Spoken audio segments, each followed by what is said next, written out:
विषय आपका बच्चा स्कूल से खत पर भराया और अपनी प्रोडक्ट का दूसरी देखने बैठा।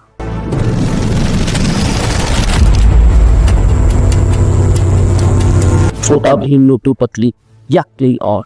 घर का माहौल शांति भरा है। माँ किचन में है, पापा मोबाइल पर ही देख रहे हैं। लेकिन तभी टीवी स्क्रीन पर अचानक आ जाता है एक ऐसा विज्ञापन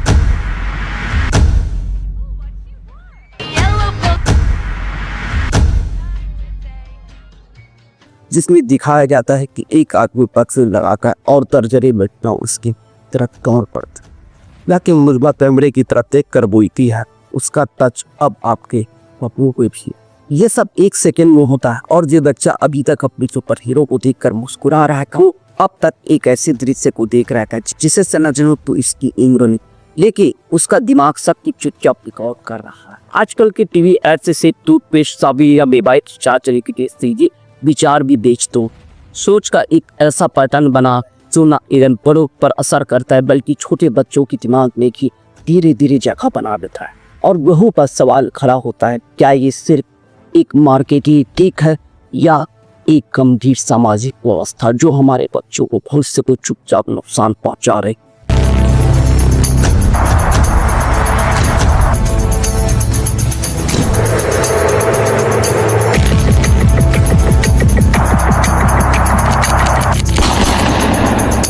नमस्कार दोस्तों, सुदीन टीवी विज्ञापनों में बड़ी अश्लीलता की पोस्टमार्टम करेंगे। किस तरह से एड्स बच्चों पर मानसिक असर डालते हैं, इसके पीछे साइकोलॉजी क्या है और क्या भारत तो ऐसे विज्ञापनों पर रोक लगाने के लिए कानून वाकई में कुछ कर पा रहा है। हम आपको दिखाइए कुछ ऐसी रियल एड क्लिप्स जिससे सबको की राय और ऑथेंटिक रिपोर्ट्स साबित करेंगे कि ये समस्या की पोक गहरी है और कितनी मेजर की जा रही है। इसलिए वीडियो को अंत तक जरूर देखिए क्योंकि ये बात सिर्फ एक ऐड की है, ये हम बच्चों की सोच, उनकी मासूमियत और उनके भविष्य की बात है। एक समय था जब ये पर विज्ञापन का मतलब होता था अमीर द टेस्ट ऑफ इंडिया, हमारा बाजार, बोरीटा बॉय, हिरमागढ़, OFC फुल 80 तो डबल लाइन की सिर्फ भावना होती थी, परिवार होता था और एक साफ सुथरा संदेश होता था। लेकिन आज की एड का मतलब बदल गया है। आज प्रोडक्ट से ज्यादा उसके एड में अटेंशन बेचा जा रहा। अटेंशन की इस डांस कुछ भी करने को तैयार है, चाहे इतनी को बूट कपड़े दिखाना हो या एक डिओड्रेंट लगाने से रखियो की भी दोस्ती दिखाना हो।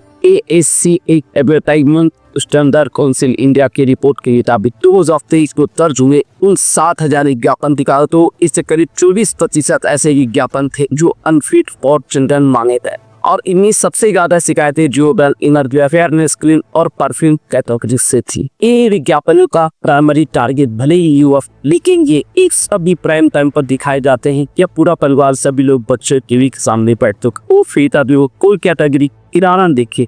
यह शॉट का 2022 वाला और जिसमें दो डरते एक लड़के तहते शॉट लिया गया। इस एड पर सोशल मीडिया में जब तरह कहा और FIR तक दर्ज हुई। माँ भी आई और भी यूनिवर्सिटी को खुद टीवी चैनलों को निर्देश देना पड़ा कि ऐसे एड्स तुरंत हटाए जाए। वन स्टूडेंट बॉडी पर हुई जिसको लगता जैसे डिओड्रेंट लगाकर लड़कियां स्पोर्ट झुकी अवसर स्ट्रीम से न सिर्फ परफ्यूम लगा डरती पाओ। रियल वर्ल्ड में इसका असर क्या है? बच्चे ऐसी पेस्चर पी कॉपी करने लगते बिना सोचे समझे। इसका मतलब क्या? कहूँ तो क्रिएटिव फ्रीडम, लेकिन हकीकत वो एक जिंदा बच छुपा जहाँ ये मामले success skill moral call this उन मायने लिए हम इसे टेस्ट नहीं बदले, हमने टेस्ट के जरिए बच्चों की सोच बदलनी शुरू करती है। और भी तो बस शुरुआत, असली खेल तो शुरू होता है जब अनजाने की एड को बच्चों की मानसिक बुद्धिमत्ता पर क्या असर होता है और क्या सरदार या संथा कोई रोक तो कर रही। दख्तम इंसान की जिंदगी का सबसे नाजुक और सीखने वाला समय होता है। यही है वो रोबोटी जब बच्चा के आस पास की हर चीज से सीखता है, चाहे वो भाषा, भी व्यवहार या सोचने का तरीका। लेकिन सोचिए अगर बच्चा बोझ टीम पर ऐसे विज्ञापन देखता है जहाँ अंतर कसम दोहरे अर्थ वाले सवाब और दिखाओ के रिश्ते दिखाए जाते हैं तो उनका दिमाग क्या सीखता है? मन विज्ञान भी कहता है प्रशिक्षित दलित डॉक्टर अंदर दर्दी से ज्ञान हिसाब बच्चे यही करते हैं जो बार बार वो दिखते। इस प्रक्रिया को सामाजिक सीखने का सिद्धांत कहा जाता है। बिना सोचे समझे सही गलत का फर्क भी जाने सिर्फ देख कर नकल करता है। एक भारतीय शोध पत्र 2021 in the journal of psychology में पाया गया कि 7% बच्चे जो नियमित रूप से टीवी विज्ञापन देखते हैं वो उनमें से दिखाई ज्यादा की नकल कर।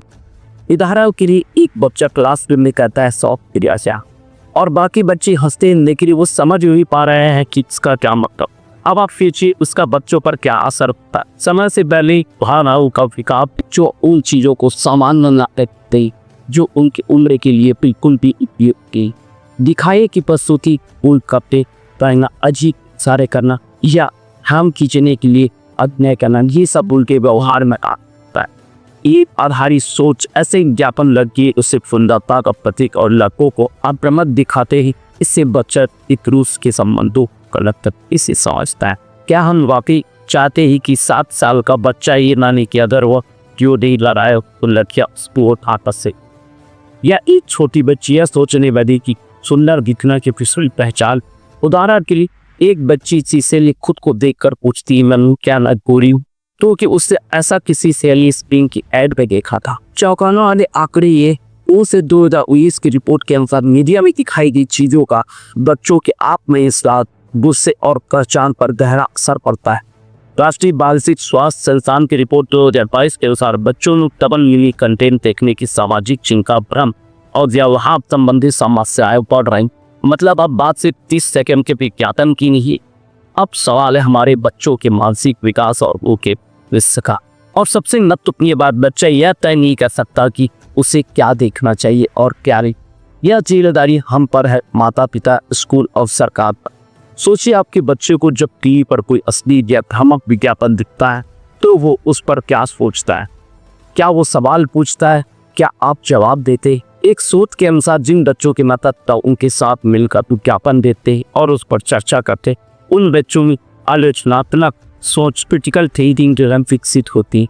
वही जिन घरे में बच्चे अकेले टीवी देखते हैं, बच्चे विज्ञापन की बातों को सच मान लेते हैं। वो डबल मीनिंग कंटेंट की नकल करना शुरू कर देते हैं और कई बार भावनात्मक और वाणिज्यिक दिक्कतें पैदा होने लगती। मसला साफ है, माता पिता का सक्रिय हस्तक्षेप ही बच्चों को उस शिकायतों के प्रभाव से बचा सकता है। बच्चे सिर्फ घर में नहीं, स्कूल में भी सीखते हैं। स्कूल अगर बच्चों की पढ़ाई के साथ साथ मीडिया को समझ दे किसी भी विज्ञापन को आंख मूंद कर नहीं माने। उदाहरण के तौर पर कोलकाता और झारखंड में कुछ स्कूलों ने मीडिया लिटरेसी कार्यक्रम चला है, जहां बच्चों को सिखाया जाता विज्ञापन कैसे ध्यान भटका दें, क्या झूठ बोलते और कैसे इनसे सवाल करना जरूरी। झारखंड सरकार ने 2023 में पैरेटिव मंच घोषित किया, जहां स्कूलों में अभिभावकों और बच्चों के बीच बातचीत बढ़ाने के लिए वर्कशॉप और कुछ चलाए। यानी स्कूल और माता पिता मिलकर अगर बच्चों को सजग बनाए तो वो भी अश्लील या भयानक विज्ञापन बच्चों के दिमाग पर जहर नहीं खोल पाएगा। तो इसका समाधान क्या हो सकता है? तो दोस्तों, इसका समाधान ले सकता है स्क्रीन टाइम पर कंट्रोल करें। बच्चों की ये समय तय करें, टीवी या मोबाइल साथ बैठकर देखें, मिलकर चर्चा करें, विज्ञापन पर सवाल पूछे, सही गलत समझाएं। मीडिया लिटरेसी, स्कूल में मीडिया शिक्षा शामिल हो, विज्ञापन कैसे काम करते हैं कि बताया जाए। साइकोलॉजिकल डायग्नोसिस सेहत पर असर से निपटने के लिए काउंसलिंग और सेशन कराएं। आज हर घर में टीवी है और हाथ में मोबाइल, लेकिन अगर बच्चे के साथ बातचीत नहीं है, ये डिवाइसेस उसकी सोच पर कब्जा करते। एक सजग माता पिता और एक जागरूक शिक्षा की लेकर इस स्मार्ट विज्ञापनों से बचा सकता हूँ। समाधान हम क्या कर सकते हैं? अगर आपको लगता है कि असली विज्ञापनों का मुद्दा बहुत बड़ा है और हम कुछ नहीं कर सकते, ना सोच, क्योंकि बदलाव ही ऐसा जनता से शुरू होता है। आप अपनी खुद के स्तर पर क्या कर सकते हैं? आप अपने खुद के स्तर पर ये कर सकते हैं, मीडिया और टीवी पर कंटेंट फिल्टर करें, के फूसन यूट्यूब की कसन सीमाएं तय करें, बातचीत करें, बच्चों से विज्ञापनों पर बात करें, क्या सही है क्या गलत है ये पता है। इसके लिए फेस टाइम थर्डी कम से कम 1 घंटा पूरा पंजाब बिना स्क्रीन के बिताए। अगर सामने ही स्तर पर ये कदम उठाए जाते हैं, AACI पर शिकायत करें। अगर कोई विज्ञापन आपत्तिजनक है तो AACI सोशल पर जाकर 5 मिनट इस शिकायत दर्ज कर सकते हैं। सोशल मीडिया पर आवाज़ हैं, ट्विटर, इंस्टाग्राम, यूट्यूब पर रिस्पॉन्सिबल एडवर्टाइजिंग की मांग। सरकार से सुझाव नीति के बदलाव जरूरी है। विज्ञापन कंपनी अगर अपने फायदे के लिए बच्चों की दिमाग को खेल रही है तो सरकार की जिम्मेदारी सिर्फ सेल्फ रेगुलेशन से अब काम नहीं चलेगा। सरकार क्या कर सकती है? सरकार चाहे तो इस पर सख्त कानून बना सकती है। CCPA गाइडलाइंस NR बनाया जाए, न कि सिर्फ सलाह। टाइम स्लॉट रिस्ट्रिक्शन, बच्चों की प्रोग्राम टाइम पर 8 से 11 AM और 4 से 8 PM के बीच वो डबल मीनिंग पर रोक लगाए। स्कूल पाठ्यक्रम में मीडिया लिटरेसी कक्षा 5 से विज्ञापन समझाना विषय जोड़ा जाए। मॉनिटरिंग नतीजा और राजनीतिक कंटेंट मॉनिटरिंग वाली जो टीवी या डिजिटल एड्स की निगरानी करे। अब फैसला आपका है। विज्ञापन सिर्फ प्रोडक्ट नहीं देते, ये विचार, पहचान और संस्कार भी बेचते हैं। अगर आज हमने ध्यान नहीं दिया तो अभी टीवी सच और झूठ में फर्क करना ही भूल जाए। ये सिर्फ सरकार या कंपनियों की नहीं, हम सब की जिम्मेदारी। अगर आप इस मुद्दे पर सहमत हैं तो इस वीडियो को शेयर कमेंट कीजिए, अपनी राय दीजिए और याद रखिए, बच्चों को अच्छा भविष्य देने के लिए सबसे आसान तरीका उन्हें आज के झूठे विज्ञापन से बचाना। अगूदर जब कोई ऐड देखकर आप मुस्कुराए तो सोचिए क्या वही ऐड आपके बच्चों को भी समझ आनी चाहिए। तो दोस्तों इस पर अपनी कमेंट कीजिएगा, अपनी राय कीजिएगा। चैनल पर अगर पहली बार आया तो चैनल को सब्सक्राइब कीजिए। चलिए मुलाकात हो इस नेक्स्ट वीडियो में इसी तरह की टॉपिक के साथ। जय हिंद, जय भारत।